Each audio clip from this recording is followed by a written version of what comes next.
Great. Sorry, hi everybody. Hi, Mukami. Hi, Hey, Mukami. I almost Michelle knows what I'm going through, but She was in a panel already, like today in the morning, the conference I'm in. So this is like, I think, yeah. panel number 3 she's doing today or Oh, something. yeah, I'm Power running around woman, power woman, you're a power woman. I'm like a headless It comes with the position, you know. Yeah. It Heavy is comes the with, crown. yeah. I'm currently fighting with uh, an, uh, um, an all-male investor team. And we're like really, really fighting. It's well, we're now negotiating again after fighting.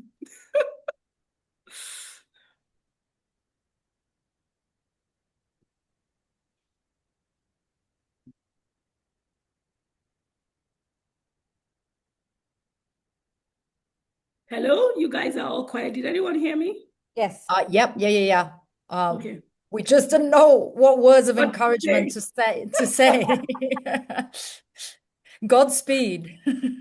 Oh, Stay strong. it's okay.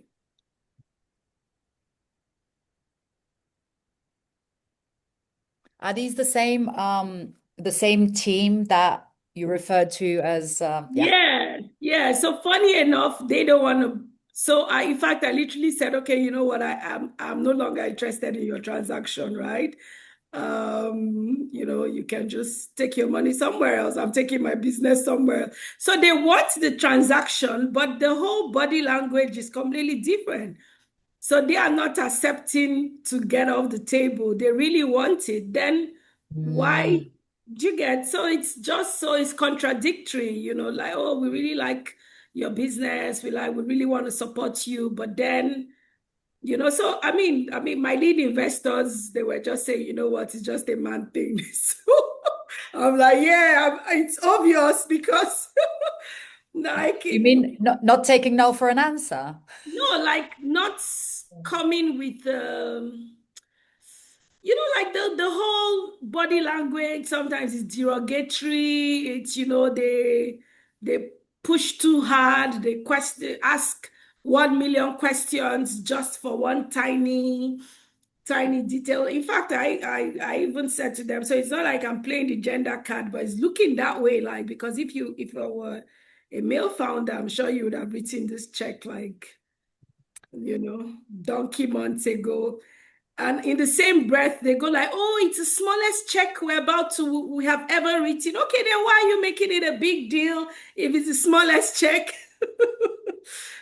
But anyway, but it was interesting to see that I could the power of my no as well, right? So the moment I said, "Okay, you know what? I'm no longer interested. I think you guys have hassled me enough."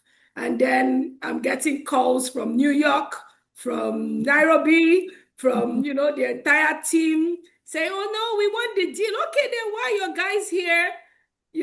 Not acting like you want the deal. So yeah, I think it's interesting to see, because I think sometimes too, as women, we feel like we get so subservient, so we want the deal, we want the money, feeling like we don't have other options. So I think it's Not yeah, having other options. yeah, Yeah. it was We're going to talk interesting. about that today. Yeah, Why it do was women interesting. Yeah. outperform? Yeah, Yeah, yeah, yeah. It was interesting to see how things changed the moment I said I was no longer dealing. And then now they are throwing in other benefits. great. I think we already have a few attendees joining us. Okay. So maybe we can just, Michelle, wait for a few minutes and then we can kick off. Yeah, so I think once the top of the hour reaches, we'll start the webinar. We'll allow people to come in. Oh, they have come in. Okay. So probably 2 minutes. So hi, everyone. We'll just wait for like 2 more minutes and then we can kickstart the webinar. And thank you for joining early, at least 1 minute to the call. So great.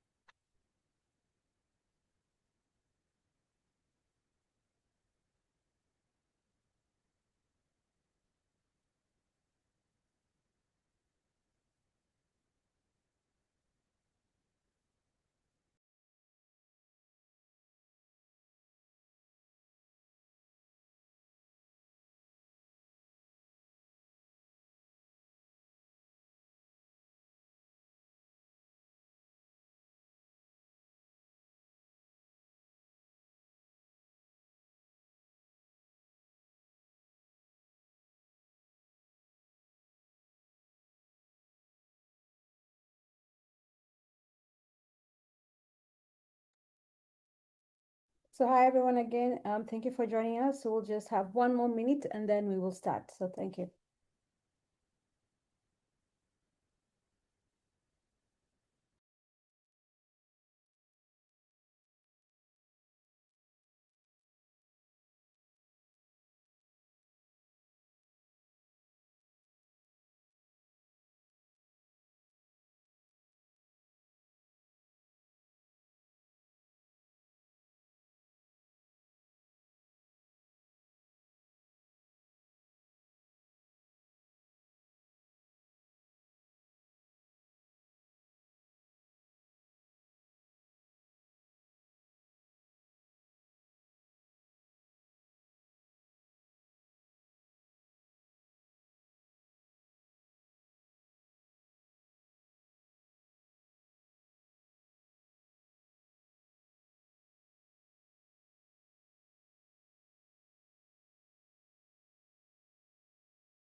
Cool. I think we can get started. So thank you everyone for joining.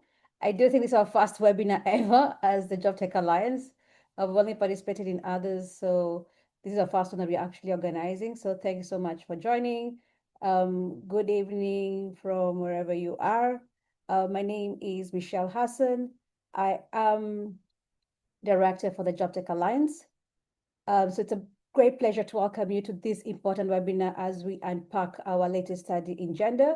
The report itself is called Gender Realities, Inclusive Platforms, What Women Need to Thrive in Job Tech in Africa. It's already on our website and ready to be launched.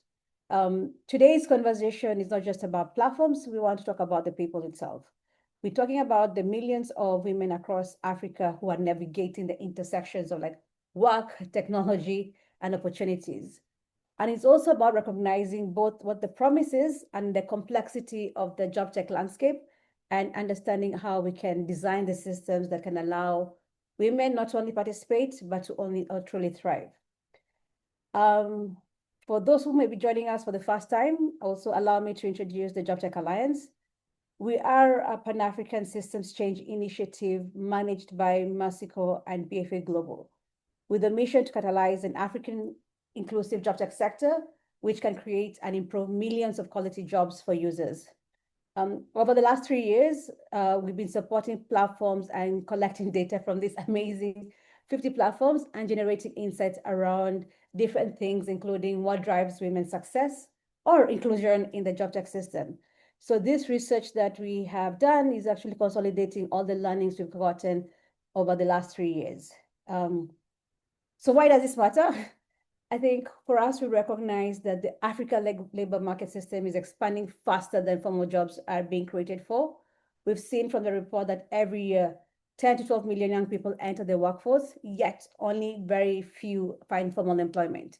We do believe that job tech platforms have emerged as a vital bridge for income generation, especially for women. So in the research we're going to talk about, and also through our panel, is diving through what are kind of like some of the key insights that we had, and what are kind of like systemic and intersectional barriers that we actually see that are continuing to challenge women. And I guess before we actually continue, I wanted to say thank you to the 50 job tech platforms that have been able to work with us, open their doors, share their data, and collaborated with us with honest and commitment so that we can be able to do a lot of this research. And I think from that, then we can be able to actually to showcase what opportunities there are.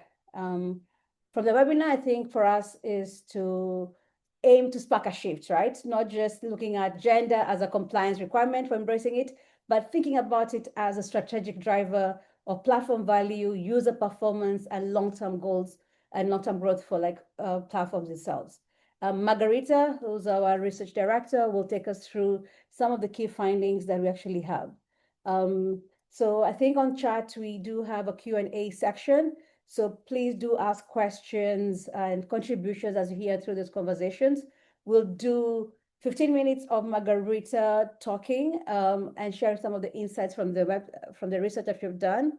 And then John is going to come in with a fantastic panel to go deeper into the conversations with investors, founder, and also kind of like ecosystem player to better talk about like what does it mean for the whole ecosystem. And we hope that by the time of these questions and answers that we're able to move and kind of get insights on what to do next as each one of us to try to have like gender realities.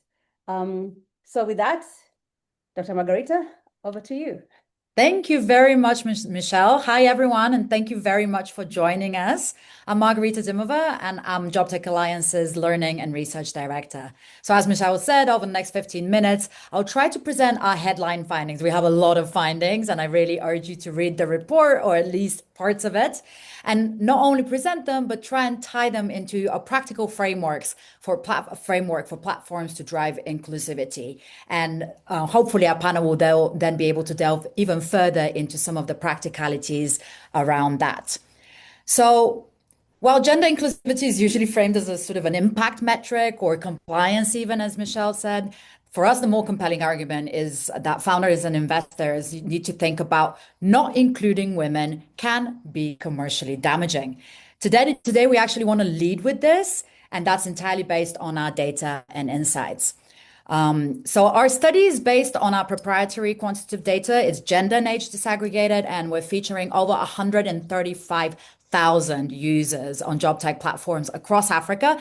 And that's over 3 years. So we have a pretty hefty data set. And to complement and triangulate it, we conducted some semi-structured interviews, around 30, with women users between the ages of 25 and 48 in 3 key markets, and complemented that with our existing qualitative data and pilot study data from our archive. So it's quite a lot of different strands coming together.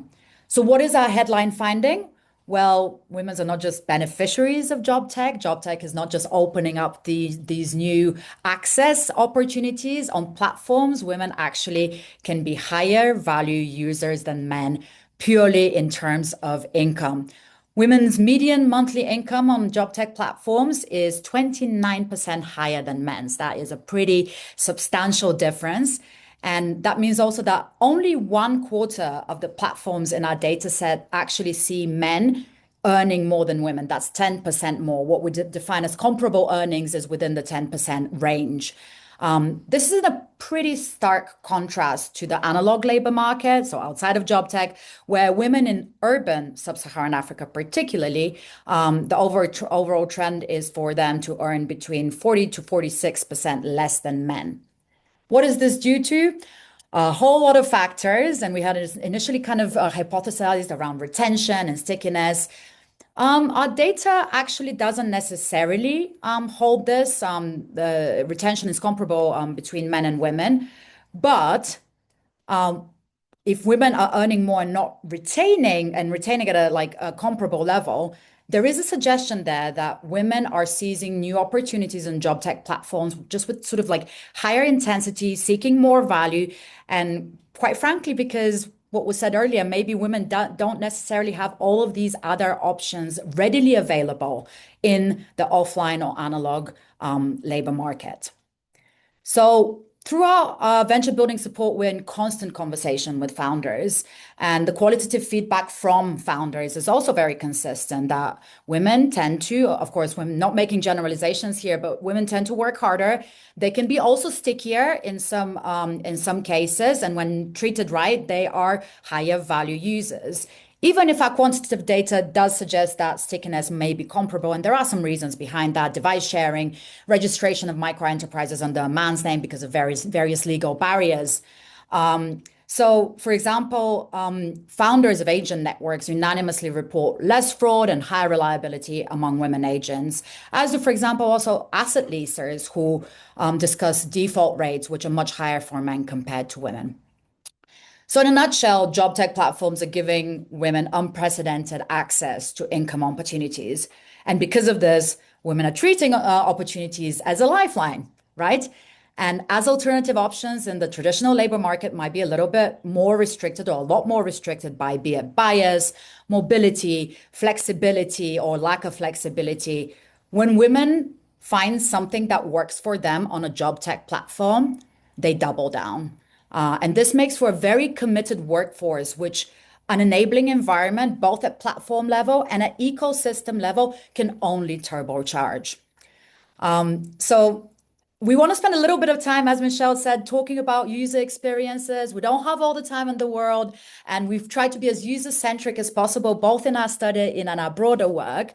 And I just want to examine very quickly what it is that drives women towards job tech platforms in terms of linking it directly to the barriers also that women have in the analog labor market, and then what helps or what underpins the success of women from a user-centric point of view. So why do women join job tech platforms? The reasons, of course, many, and it's not just about income. Of course, it is about income, but it's not just about income. And on this slide, you can see just some of the many overlapping, intersecting, mutually informing drivers emerging from our qualitative data, as well as our experiential learning through venture building support.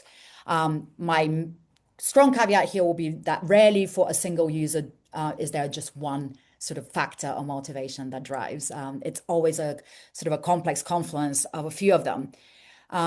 We don't have time to talk about everything and anything, but I really want to unpick one, which is probably the most often cited sort of advantage of job tech platforms, which is flexibility.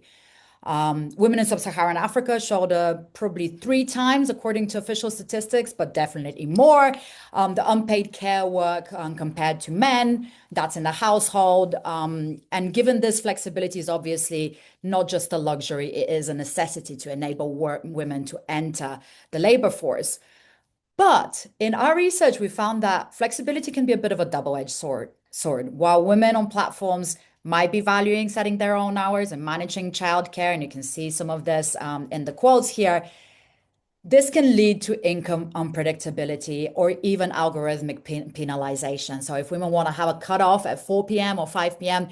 and say in an agent network, that's when the transactions are surging, then the women user is obviously disadvantaged, right? So flexibility without adequate provision for consistency by the platform or by broader sort of like structural factors doesn't mean all that much.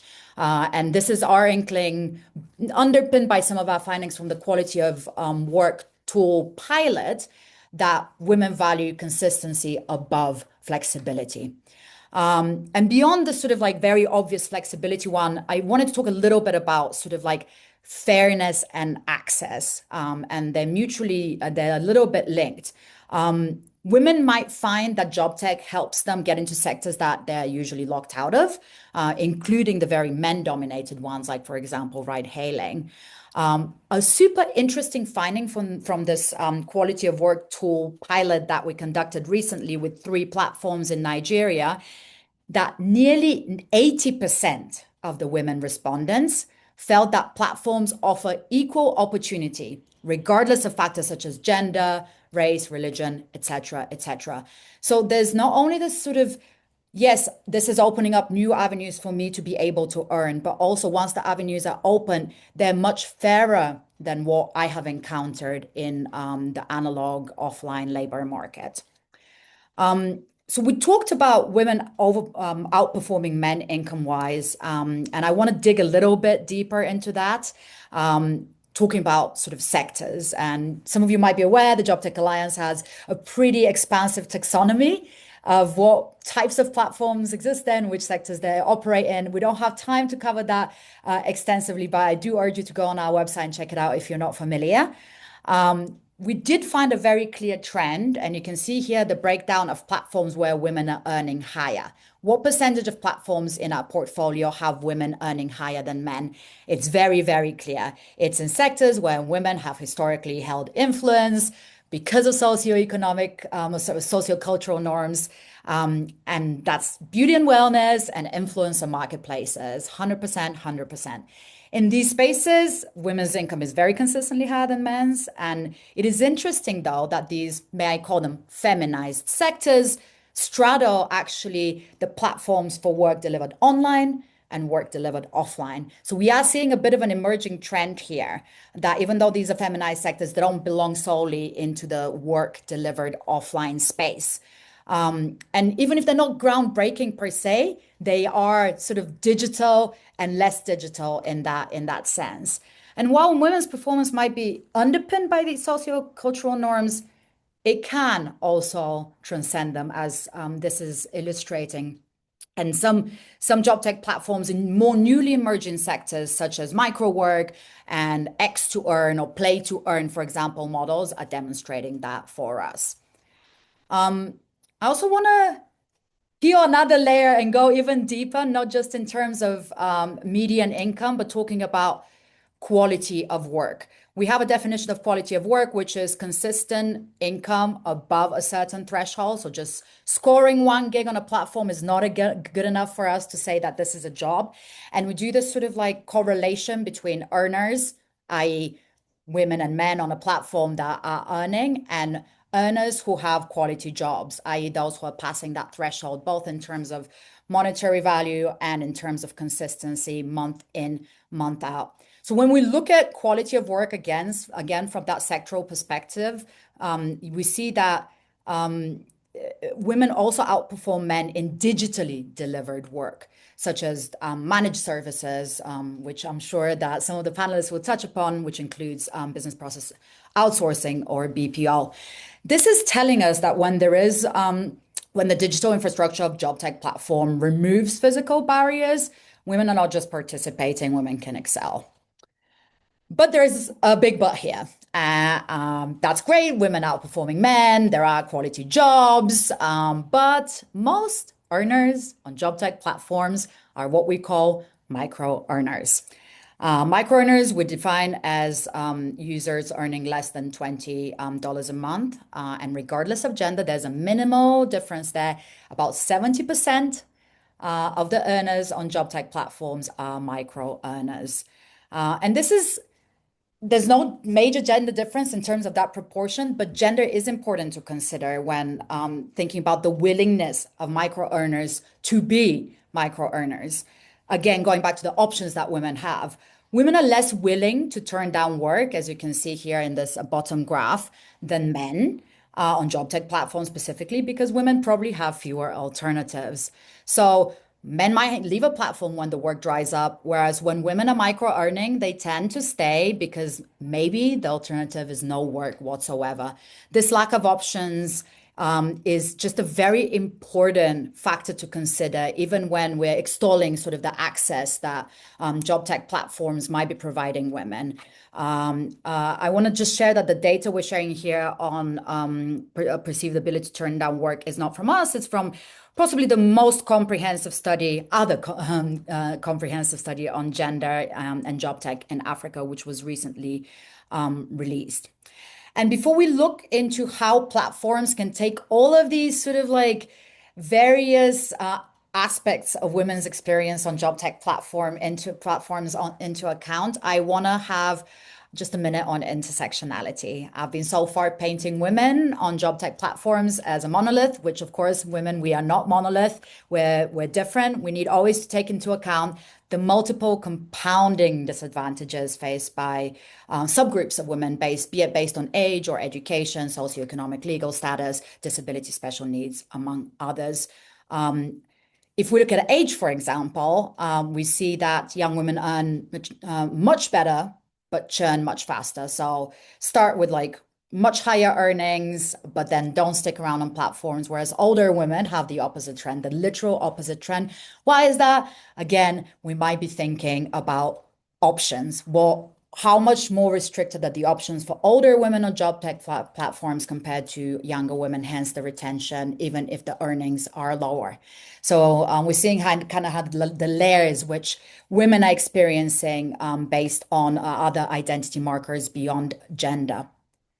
I want to move on to the platforms, and we have a great panel here which will help us kind of get into the nitty-gritty of how to make all of this work for women.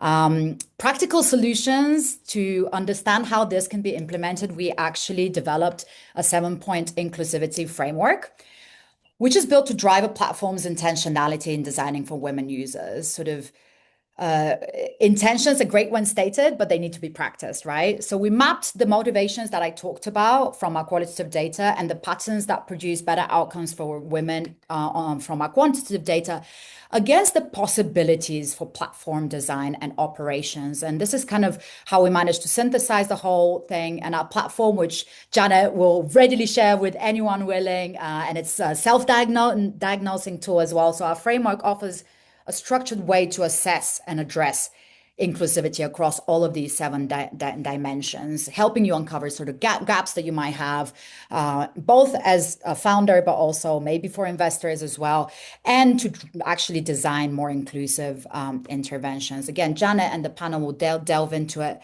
a little bit further. I just want to spend the rest of the time remaining for me talking through some fabulous examples that we have from our portfolio as to how this works in practice. So starting with user acquisition, platforms obviously can kind of surf on what I called feminized sectors, where it's like, oh, this is obvious that this sector will attract women, and that's all great and good, but they can do also a little bit more. So for example, Mama Money in Nigeria, an agent network platform, has figured out that oftentimes maybe traditional authority figures serve as blockers when it comes to acquisition rather than these enablers to reach into specifically rural communities. So they're now using direct community outreach through peer networks, informal peer networks for women that are based in rural Nigeria. Avala is a data annotation platform which partners explicitly with community-based organizations and women's empowerment groups for recruitment. So that's its kind of main avenue for recruitment. And Twiva in Kenya is a social commerce platform which uses actually its Twiva Academy. It's a skilling sort of arm of the platform as an acquisition funnel. So these are kind of very different approaches to improving user acquisition and targeting for women.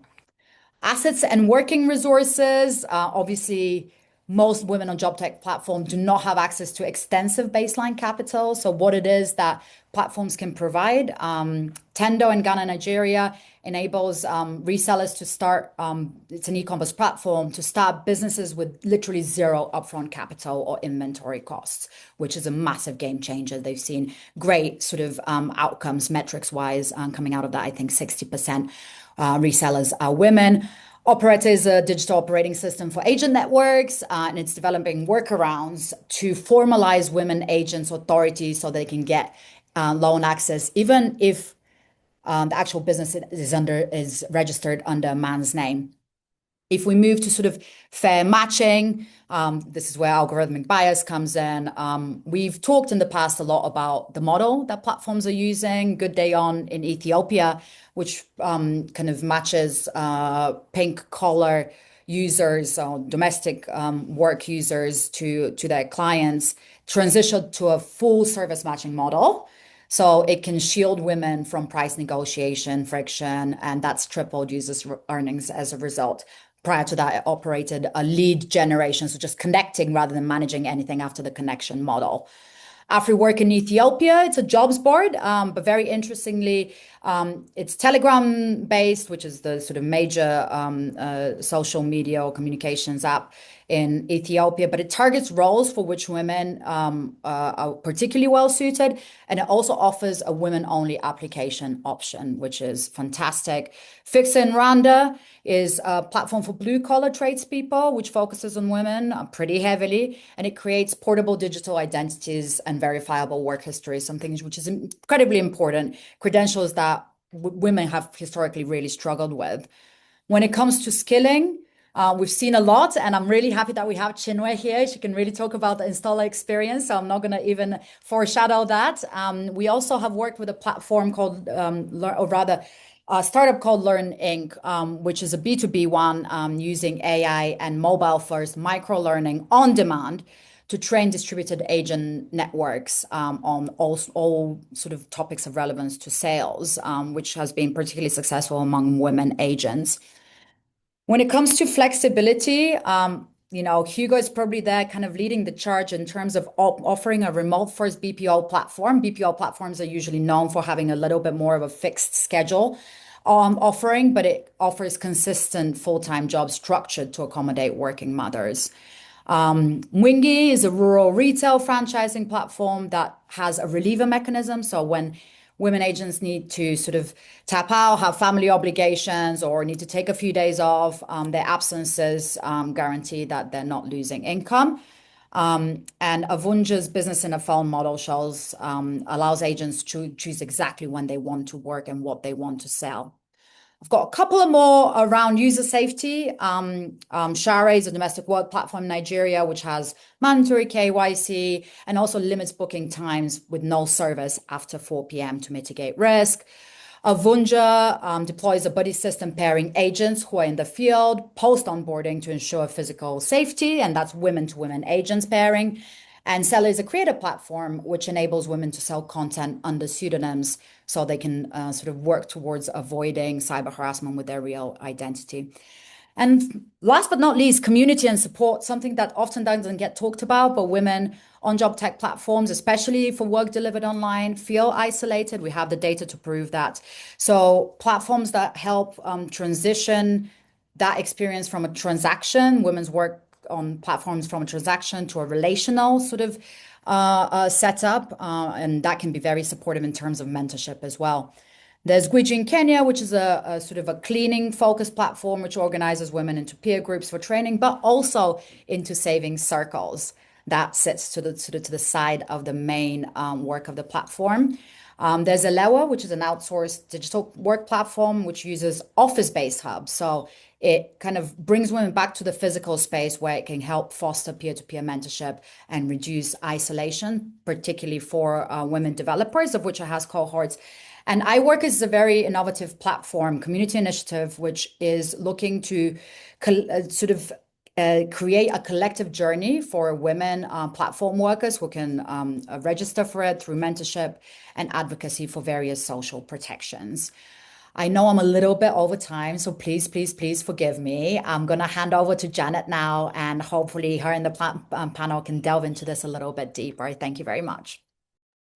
Thank you, Margarita. That you warned us. That's a lot of information that you were going to give us. And thank you so much for trying to push that into 15 minutes. Before we delve into the panel, just sending a reminder to everyone that we do have a Q&A button at the bottom of the webinar. So you can put in comments, questions, anything that you'd like for us to go deeper into. And with that, I'd like to take us straight into the panel session. And I'd want to start with those who haven't spoken. Sorry, I even didn't introduce myself. I'm Janet Wandia, the gender lead for Jobtech Alliance. And I want us to kick off with the panelists coming in and just giving us a brief introduction and telling us what really, really stood out from what Margarita has just talked to us about. I think we can start off with you, Chinwe.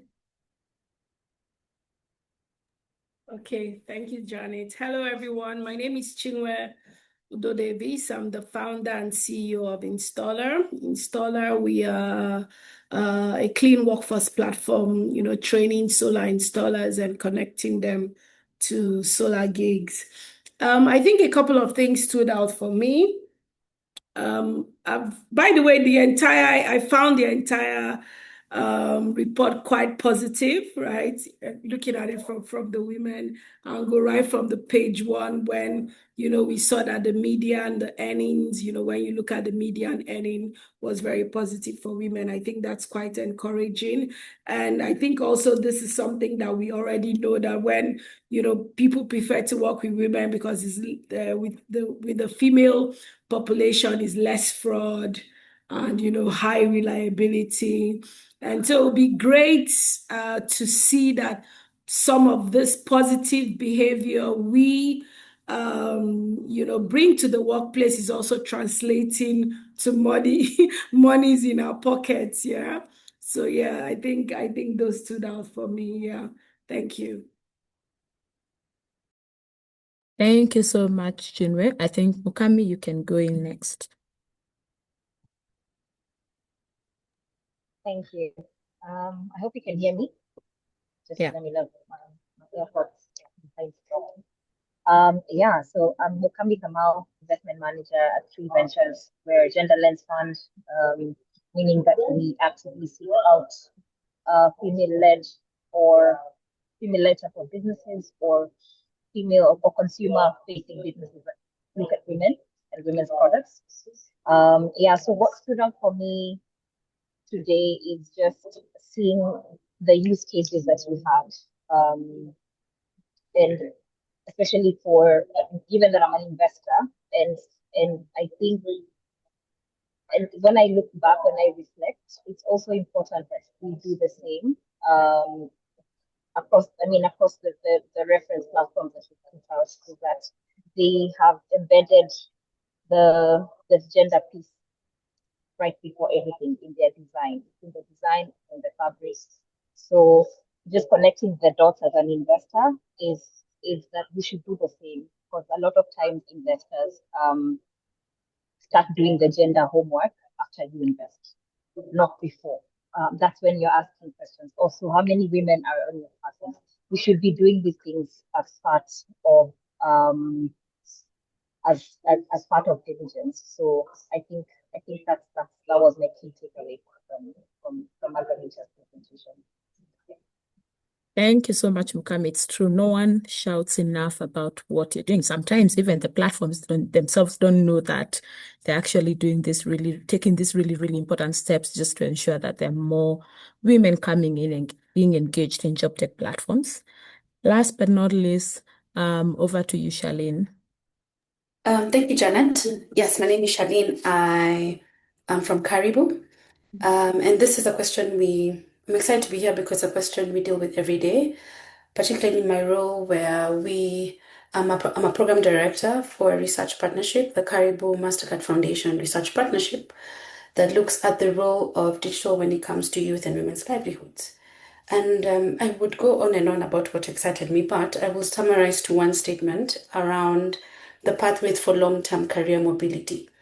And this is because as a technologist, we are at an inflection point as a digital ecosystem to really prepare and support women and marginalized groups to be able to be resilient and to focus on augmentation of some of these roles that they have, particularly women and youth, when it comes to a technology such as artificial intelligence that we cannot predict where it will be in 10 years.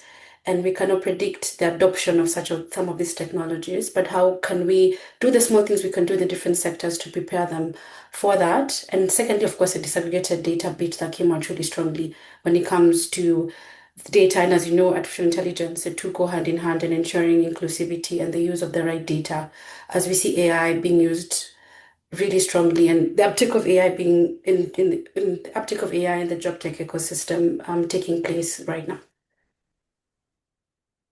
Very, very interesting topic that you brought up, and I really want you to actually go deeper. Since you said you don't want to go deeper, just let's just think about AI. I mean, all of us have heard of this buzzword, and there are two schools of thought. Some who are very optimistic about AI and the endless possibilities that may come up out of this, and there are people who are like, man, it's coming for our jobs. We're not sure if we'll have livelihoods in the future. So what do you think what role is AI playing in creating and improving livelihoods, and for women specifically in job tech? Thank you, Janet. I am on that scale you've said, I'm kind of 60% towards the positive, because I've been asked a number of times, is it going to displace jobs and are we not all going to have jobs? And it goes back to, it all depends on how we prepare ourselves and prepare those who are most disadvantaged, particularly women and marginalized groups themselves.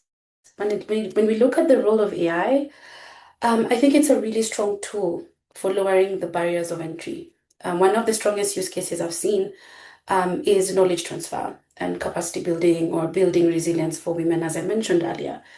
We did some literature scans this year, and we looked at platforms that are using AI-driven tools to provide advisory or knowledge transfer to different types of groups. Of course, it reduces costs because you can easily use it, access it on your platforms. It's more visual. But then an interesting thing that we found is that it's not as effective if we do not prepare the recipients of that information to monetize it or to use it for specifically new ones. An interesting one that we've seen, and I think I mentioned this when we were discussing it with the smaller group before we came here, is we're seeing a lot of, and Chinwe can talk more about this, a lot of technical institutions such as solar companies using AI tools and virtual reality that could be more visual, can be more nuanced and situational led to be able to provide the right technical skills for women and youth who would not have access to skills to be able to access them and put them in a practical way in terms of matching skills building to actual work environments. But we also see that it can lower traditional barriers that often limit women's participation. So we've seen issues such as mobility and limited networks. We did a study on the outsourcing and the BPO sector, and we engaged a number of women, a lot of BPO providers, and we did see that they're already adopting AI without formal support from their companies. We see them using content tools, we see them using low-code tools that can be able to put them at a higher pedestal and look for higher skilled jobs.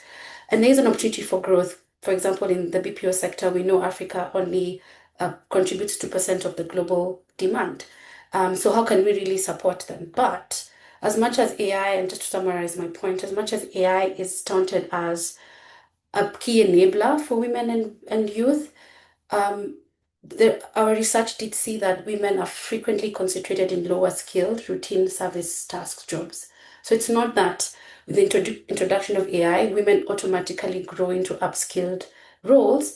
We have to really push the buttons and push forward to programs that proactively remove them from these barriers and allow them to grow. Just to put perspective, ILO this year mentioned that 4.7% of women's jobs fall into the highest risk category of automation because of AI, compared to 2% of their male counterparts.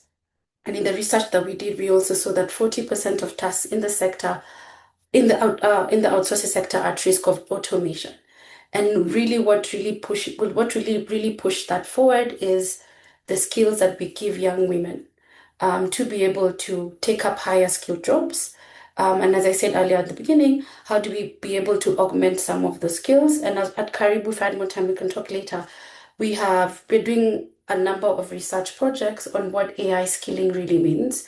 We've seen really broad blanket definitions of skilling when it comes to the age of AI, but we've been able to categorize them into different areas, such as what are the new AI competency skills, what are the sector-specific skills that are needed, such as managing AI workflows, and of course the foundational skills, and how all those fit into a framework that can really mean and push the barriers when it comes to preparing women in an AI-enabled era, whichever sector you think of, even the job tech or any other sector, for them to be able to benefit and make AI a bit more inclusive than it is right now.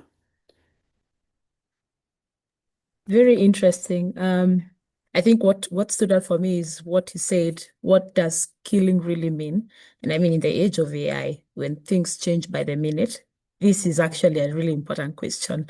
And looking forward to seeing the results of that. If we move over to Chinwe, I know you've done a lot, just speaking of scaling, you've done a lot to try and include more women using the Install Her initiative. Do you mind just sharing with us the experience of this? What happens during the trainings? What happens once you place them, post-employment, and the results so far? Okay, thank you so much.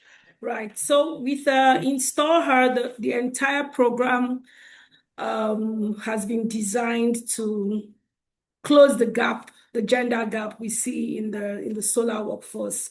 When we started the platform, we noticed that on our entire database, we had less than 2% women.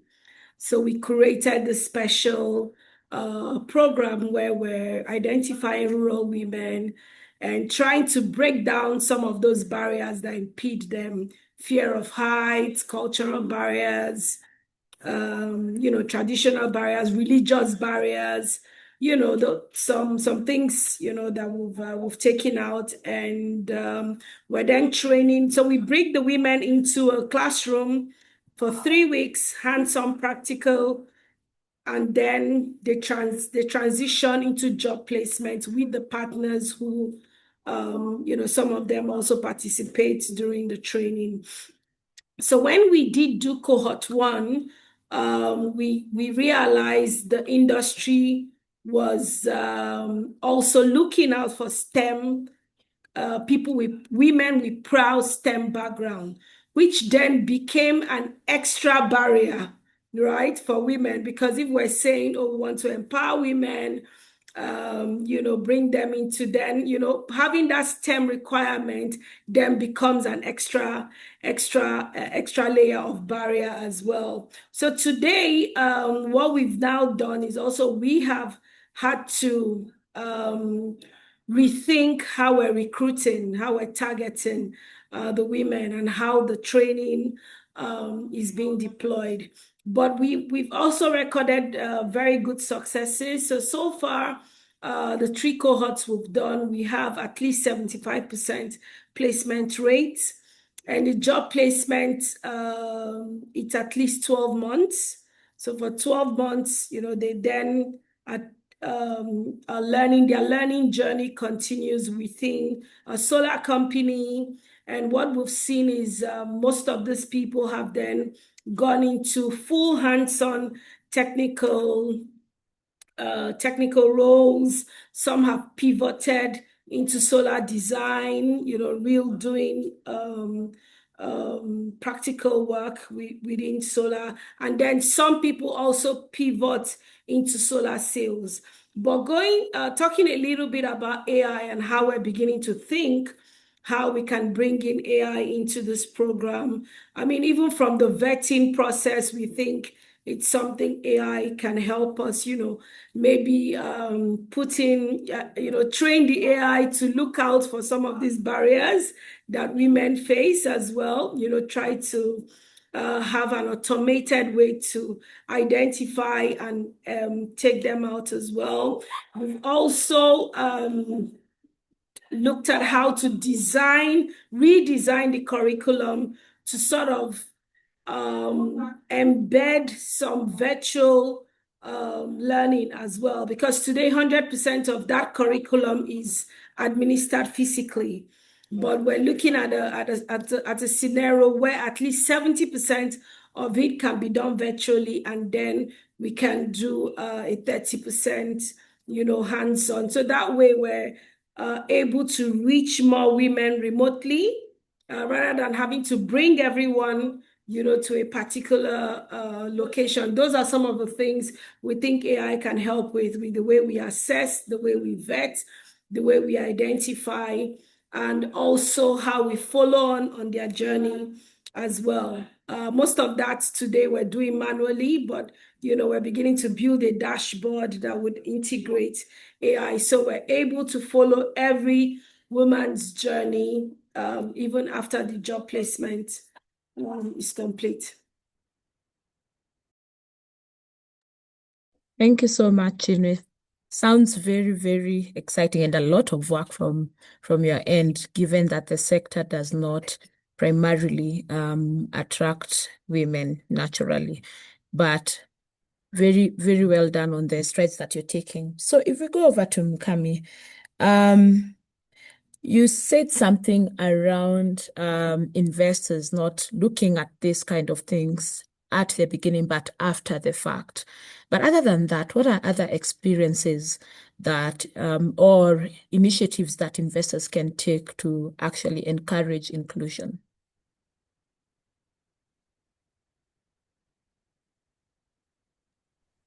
So I think I can talk about it from. So here's what we've done. I think it was much easier to speak from experience. You have to have a gender balanced team as a capital allocator. So you will find that, say, in our fund, I'm the investment manager. We have a general partner who's also a woman, and then I'm also in a key decision making role. That actually matters when it comes to deployment of capital. There's a deal we did in Kenya. It's on the insurtech side, and she came and told me something right after we invested, and she told me aside and said, "Hey, you know what? You're the fourth female investor to invest in me. The people who've taken a chance of me have had the lead investors on the team being women. This is Lamy. It's called Lamy. It's one of our portfolio companies, and that was powerful. I was like, wow, I didn't even realize that sometimes you find yourself advocating more for a woman on a deal, supporting them more, just because, I mean, not just because she's a woman, because you're also able to see her strength, their strengths differently, because you understand the things they're having to juggle, and yet they still show up. So I think, so number one, what your question, Janet, is to have more women in the space when it comes to capital allocation. That's one way to encourage inclusion. Number two is when we're doing our due diligence, we decided to change our processes for due diligence when we realize that we're sort of behaving like those investors who now do the gender homework after investing. So I mean, we've done a lot of work with the 2X Global, the Global Impact Investment Network, and this is when we started now to look at practices that we can use pre-investment. So when we come into a deal, we want to understand your consumers and how much they're making and who are they. What are the variances in terms of pay when it comes to both men and women? I mean, we don't like say we're only looking for women, but we also strive to look for gender balanced teams because everybody has a strength.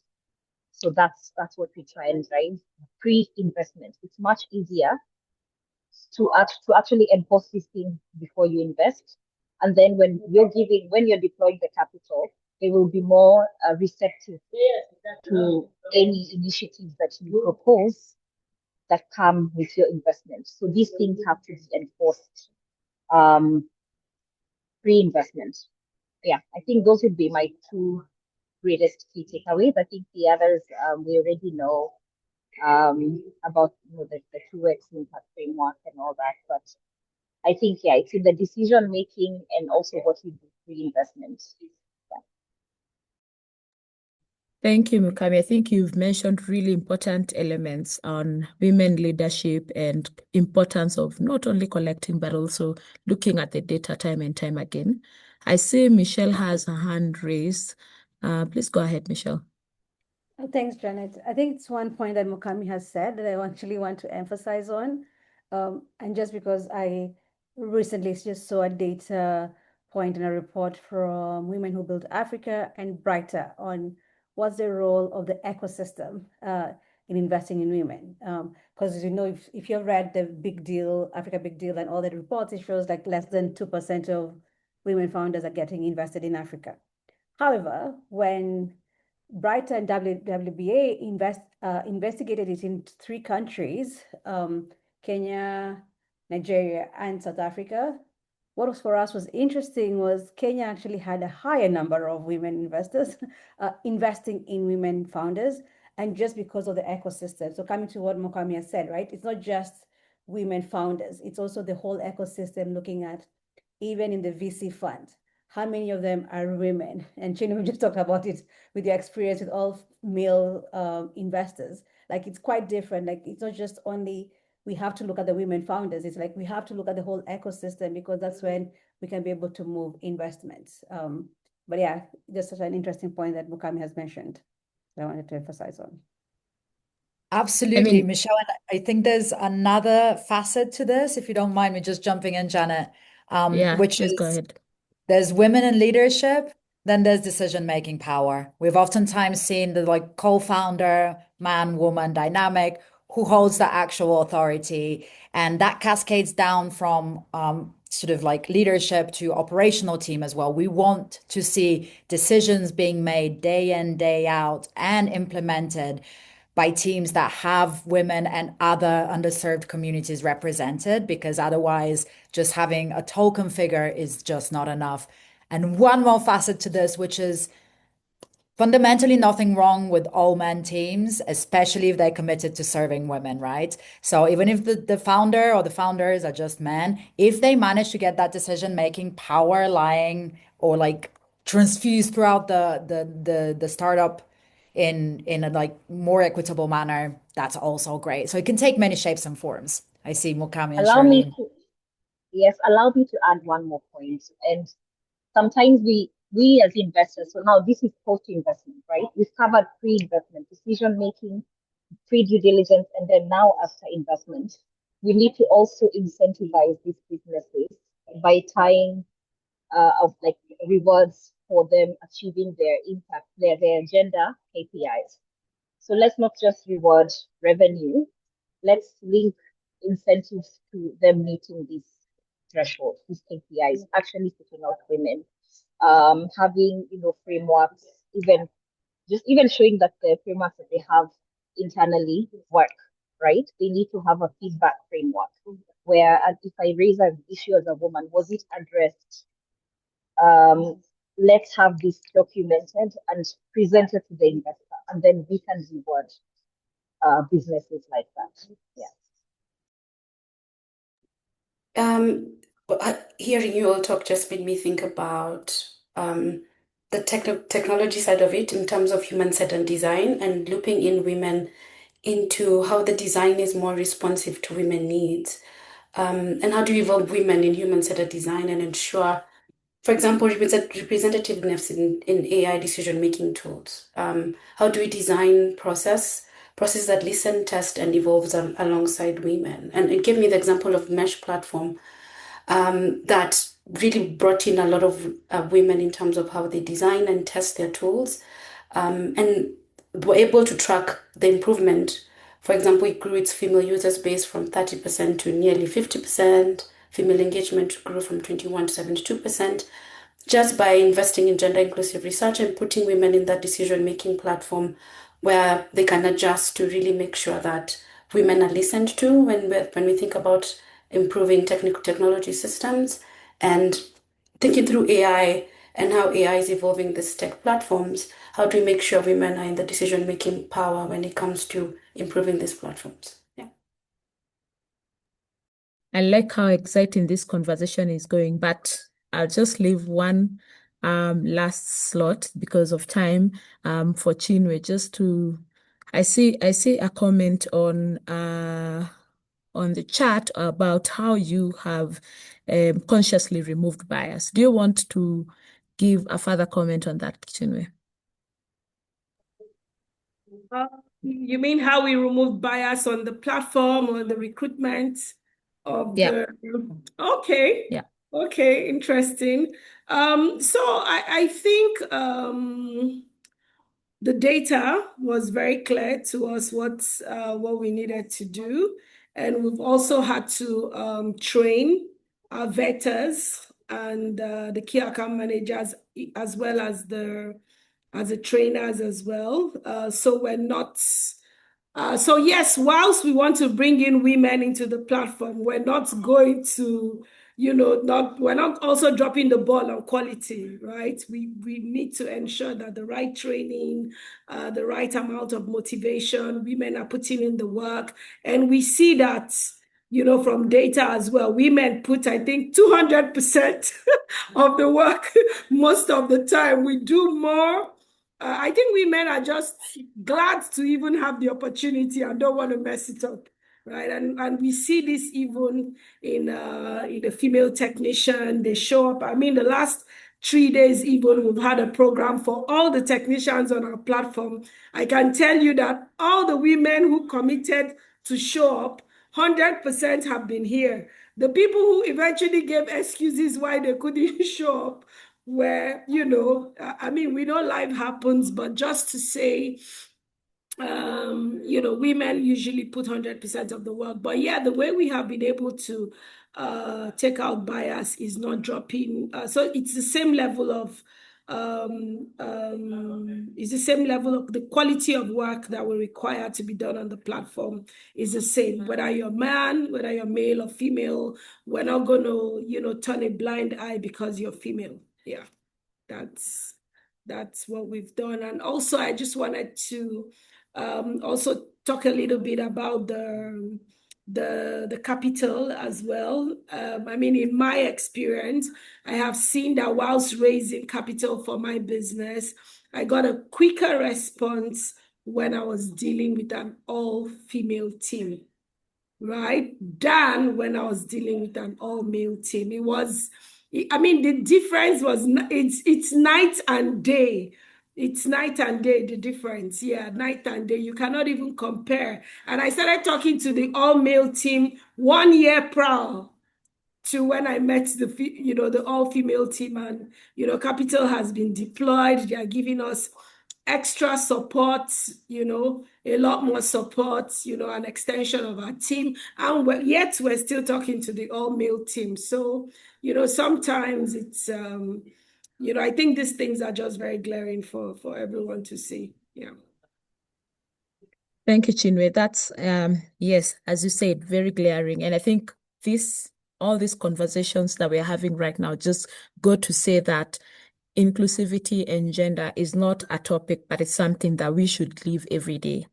And just one little tiny topic that is a big topic that I am very, very passionate about. So I want to just invite Margarita to give us a 2-minute word on what did you see about data, collection of data? Does it change anything?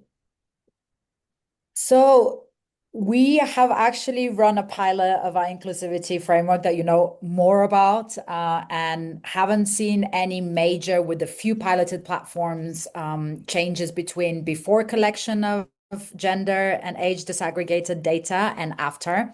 But we're continuing to sort of experiment with this with the very strong inkling or hypothesis that without that kind of data, you cannot make decisions, right? It kind of harks back to what Mukami was saying. If you don't know what's happening with your users based on gender, age, maybe some other identity markers that you care about, you simply cannot design purposefully, right? So while it shouldn't necessarily be a must, if you're not doing it, then that's a pretty clear signal that you don't maybe want to invest that much resource in serving those users. So then that for investors says a little something in your sort of pre-investment process. Are they really serious about this? Especially if you're dealing with, say, men-only founders who are extolling their work around inclusivity. So we are still holding that hypothesis pretty strongly that gender and age disaggregated data is almost kind of non-negotiable. And that's why from the very outset of Jobtech Alliance, we have been collecting gender and age disaggregated data, because otherwise we wouldn't even have these findings. So yeah, absolutely. I know we're running out of time, so I'll stop. Thank you. Thank you all so much. I think it's very, very clear how exciting this topic is. And if you've let us, we'd continue for another 2 hours. But really, I want to urge each and every one of you to really go in and delve deep into that big study, just showing you the realities that actually different users of the platforms themselves and the ecosystems are dealing with in job tech. And with that, I'd like to pass this on to Michelle for final remarks. Yeah. Thanks, Janet. I'm not even sure like final remarks or what, but thank you so much to the panel. I know every time we join to prepare for this panel, it ends up being like another whole hour of talking about things. So it's really interesting. But also, as Janet has mentioned, right, it is not a one topic that needs to be discussed in 1 hour. It's the intentionality around it. And this for us is like beginning the conversation of why it's important to be intentional. I think for a lot of founders has always been, or let me put gender as an aspect because I can fundraise. What our message is, look at the economics.